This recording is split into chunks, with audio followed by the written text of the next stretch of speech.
બનાસકાંઠા જિલ્લા મુખ્યાલય પાલનપુરમાં જિલ્લા કલેક્ટર મિહિર પટેલ દ્વારા ડાયવર્ઝન અપાયું છે અને આ ડાયવર્ઝન આગામી 24મી ફેબ્રુઆરી 2025થી 17 માર્ચ 2025 સુધી અમલમાં રહેશે। આ ડાયવર્ઝનનો મુખ્ય ધ્યેય છે કે પાલનપુરમાં ટ્રાફિક ગીચતા અને ખાસ કરીને જ્યારે ધોરણ 10 અને 12ની પરીક્ષાઓ શરૂ થઈ રહી છે ત્યારે આ ગીચતાથી પડતી અગવડો દૂર કરવાનો છે।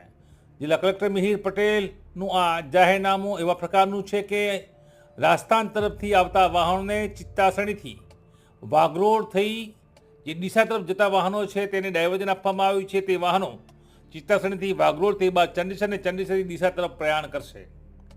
તે ડાયવર્ઝનમાં અન્ય રાજસ્થાન તરફથી આવતા વાહનો કે જે અમદાવાદ તરફ જવાના છે તે તમામ વાહનોને આબુરોડ ઓવરબ્રિજથી સીધા જ ધનિયાણા ચોકડી ત્યાંથી રતનપુર અને તે બાદ ત્યાંથી જગાણા થઈ અમદાવાદ તરફ જવા માટે ડાયવર્ઝન આપવામાં આવ્યું છે।